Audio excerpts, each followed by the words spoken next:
Hello everybody. So we are going to see over here 5 important questions on the chapter coordinate geometry. So let's start with it. तो एक ये question है, देखो कई बार पूछा जाता है कि you have to find the distance between these two points. तो यहाँ पर देखो कोऑर्डिनेट ज्योमेट्री के साथ साथ ट्रिगोनोमेट्री का भी यूज हो रहा है, तो कई बार आपसे पूछ सकते हैं। तो ये डिस्टेंस फॉर्मूले का स्ट्रेट फॉरवर्ड क्वेश्चन है। अगर ये पॉइंट P है और ये Q है तो तुम्हें PQ निकालना है। तो यूजिंग डिस्टेंस फॉर्मूला ये क्या होगा guys, square root of x2 minus x1 का whole square, that is sine theta minus cos theta का whole square plus y2 minus y1 का होल स्क्वायर। तो minus cos theta minus sine theta का whole square. तो यहां पर देखो अगर हम a minus b the whole square identity use करें तो क्या होगा, ये sine square theta plus cos square theta, sine square theta plus cos square theta minus 2 sine theta cos theta.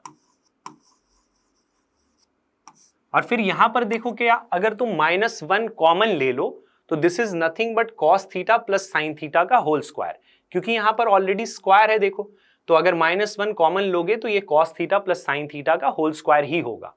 तो cos theta plus sign theta का whole square क्या होगा, cos square theta plus sign square theta plus 2 sine theta cos theta. तो यहां से देखो -2 sine theta cos theta plus 2 sine theta cos theta will get cancelled out. फिर यहां पर देखो sign square theta plus cos square theta 1 होता है, और यहां पर भी sine square theta plus cos square theta 1 होगा। So that is equal to square root of 2। तो square root of 2 is the correct answer. तो कई बार इस टाइप का क्वेश्चन भी आपसे पूछते हैं। Let's move on to the next one guys. तो जैसे ये देखो, find the point on the x axis which is equidistant from these two points. यानी एक्स एक्सिस पे एक ऐसा पॉइंट चाहिए। तो सपोज करो, देखो एक्स एक्सिस पे कोई भी पॉइंट x, 0 के फॉर्म का होता है, सबको पता है राइट। अब मान लो कि यहां पर ये पॉइंट्स क्या है, A और B। अब इस क्वेश्चन में गिवन है कि P जो है A और B से इक्विडिस्टेंट है। इसका मतलब यहां पर गिवन है कि PA is equal to PB। तो अब यहां से डिस्टेंस फॉर्मूला आपको यूज करना पड़ेगा, तो उसमें स्क्वायर रूट आएगा दोनों तरफ। तो उस स्क्वायर रूट को रिमूव करने के लिए we can square on both the sides. पहले से ही यहां पर अगर दोनों तरफ तुम स्क्वायर कर दो तो कैलकुलेशन सिंपल होगा। तो देखो PA के लिए क्या कर सकते हैं, x माइनस 6 का होल स्क्वायर, x माइनस 6 का होल स्क्वायर प्लस 0 माइनस 5 का होल स्क्वायर। करेक्ट है। अब देखो स्क्वायर रूट यहां पर यूज करने की जरूरत नहीं है, क्योंकि पहले ही तुमने you have squared on both the sides of this equation. Correct है। अब देखो PB यहां पर क्या होगा, x माइनस, ऑलरेडी यहां पर -4 है, -4 का होल स्क्वायर प्लस 0 माइनस 3 का होल स्क्वायर। सही है, 0 माइनस 3 का होल स्क्वायर। अब इसको फर्दर सिंप्लीफाई करो, x की वैल्यू निकल आएगी। चलो करते हैं। तो देखो यहां पर अगर a minus b the whole square identity use करोगे तो क्या आएगा, x square minus 12x plus 36 plus 25 that is equal to, ये क्या है, x plus 4 the whole square, यानी कि ये आएगा x स्क्वायर प्लस 4 2 जार 8x प्लस 16 फिर प्लस 9 यहां पर आएगा। ठीक है। अब देखो यहां से तुम x स्क्वायर को सही से कैंसिल कर सकते हो और फिर इसको फर्दर सिंप्लीफाई करते हैं। तो देखो यहां से क्या आएगा, -12x प्लस, अब ये देखो तुम्हारे पास क्या है 61 दैट इज इक्वल टू, यहां पर देखो क्या है कि 8x प्लस 25।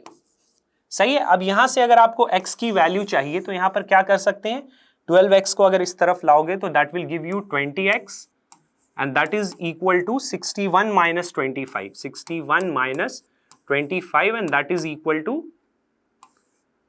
36। तो यहां से x की क्या वैल्यू आ गई, 36/20। तो इसका मतलब ये तुम्हारा हो गया 1.8। तो इसका मतलब पॉइंट यहां पर क्या है guys, point over here is x, 0, या फिर इसको तुम बोलो 1.8, 0। So the point on the x-axis which is equidistant from these two points is 1.8, 0. तो ये एक स्ट्रेट फॉरवर्ड क्वेश्चन हो गया, कई बार आपसे पूछा जाता है। चलो नेक्स्ट क्वेश्चन देखते हैं। जैसे ये देखो, find the coordinates of the point which divides the join of this and this in the ratio 2:3। कई बार आपसे पूछते हैं और हर बार तुम एक्सपेक्ट कर सकते हो कि इस टाइप का एक क्वेश्चन आएगा। यानी कि इन दोनों पॉइंट्स को ज्वाइन करने वाला एक लाइन सेगमेंट, सपोज करो ये ए है और ये बी है, तो ए ओवर हेयर इज -1,7 और बी यहां पर क्या है 4,-3। इसको ये वाला कोई एक ऐसा पॉइंट चाहिए जो 2:3 रेशियो में डिवाइड करता है, सही है। तो सपोज करो वो पॉइंट सी है x, y, सी x, y है और रेशियो क्या है 2:3। यानी यहां पर गिवन है कि AC is to CB 2:3 है, AC is to CB 2:3 है। तो ये एक सेक्शन फॉर्मूले का डायरेक्ट क्वेश्चन हो गया। तो यहां पर x की वैल्यू क्या हो गई गाइस, फॉर्मूला याद होना चाहिए, mx2 plus nx1 upon m plus n, यानी कि 2+3। तो ये क्या होगा बताओ, 8 - 3 5/5 1। चेक कर लो, 8 - 3 5/5 1। और y की वैल्यू क्या होगी, my2 plus ny1 upon m plus n। So that is equal to what guys, ये देखो -6 और ये 21। सो 21 - 6 इज 15/5 इज 3। 21 - 6 is 15/5 is 3. So the point over here is 1,3। यानी कि 1,3 वो पॉइंट है जो इन दोनों पॉइंट्स को ज्वाइन करने वाले लाइन सेगमेंट को 2:3 रेशियो में डिवाइड करेगा। I hope that is clear. और कई बार इस टाइप के क्वेश्चंस पूछते हैं। चलो अब जैसे ये देखो, उसका ऑपोजिट क्वेश्चन हो गया कि find the ratio in which the line segment joining this and this is divided by the x-axis। यानी कि जैसे देखो, इन दोनों पॉइंट्स को ज्वाइन करने वाला लाइन सेगमेंट A 1,-5 और B -4,5 है। इसको अगर x-axis डिवाइड कर रहा है, अब किस ओरिएंटेशन ऑफ x-axis क्या है, यानी कि x-axis अब ऐसे है कि ऐसे है कि ऐसे है, हमें उससे मतलब नहीं है। हमें बस यहां पर देखना है कि x-axis जो है AB को किसी रेशियो में डिवाइड कर रहा है और हमसे पूछा गया है वो रेशियो बताओ।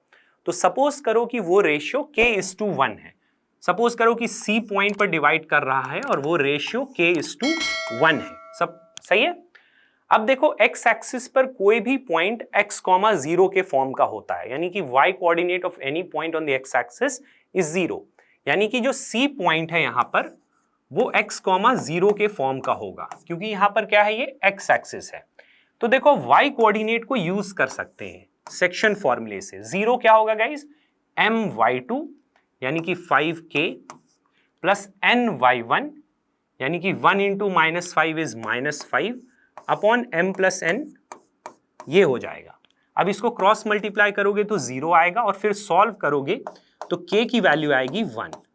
तो इसका मतलब क्या हुआ कि k:1 रेशियो जो है यहां पर 1:1 है। इसका मतलब क्या हुआ कि x axis will divide the line segment AB in the ratio 1:1। अब कई बार इसमें देखो क्या होता है कि जैसे मान लो कि k की वैल्यू 2/3 आ गई, तो इसका मतलब k:1 क्या होगा, इस चीज को तुम k/1 लिख सकते हो, ये 2/3 है, तो उस केस में k:1 विल बी 2:3। तो ये समझने के लिए मैंने लिख दिया कि जरूरी नहीं है कि हर बार 1:1 ही आ जाए।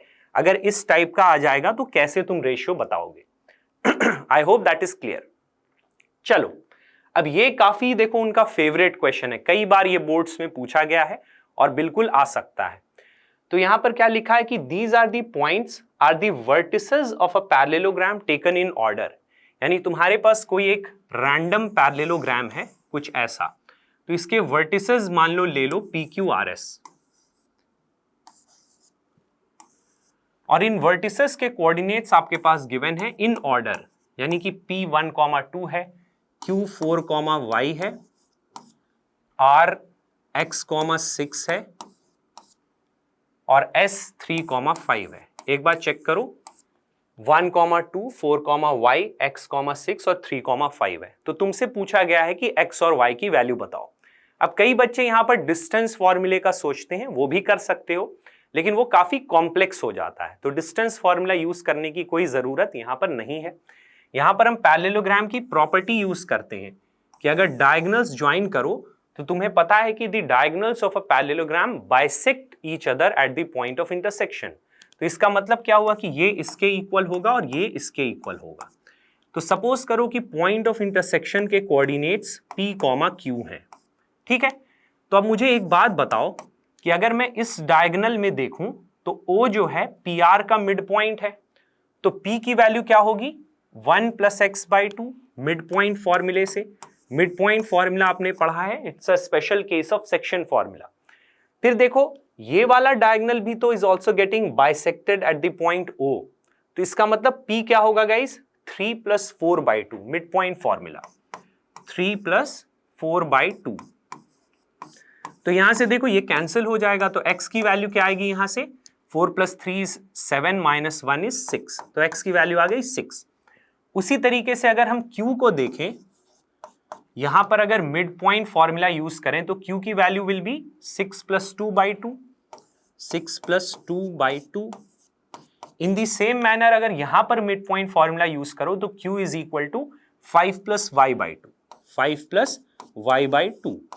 तो यहां से तुम y की वैल्यू निकाल सकते हो, y will be equal to, ये देखो 8 - 5 3। तो इसका मतलब x की वैल्यू 6 और y की वैल्यू 3 यहां पर।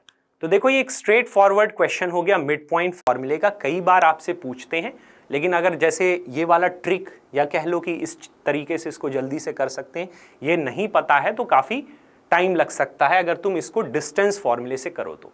So that's all we needed to do over here in 5 important questions on the chapter coordinate geometry. Don't forget to like, share and subscribe to the Infinity Learn Class 9 and 10 YouTube channel. And don't forget to subscribe to the Telegram channel as well, क्योंकि live sessions में हम लोग जो भी चीजें discuss करते हैं can get the PDF of those sessions in the next 1 or 2 hours. Bye bye guys, we'll meet in the next video. Take care everybody.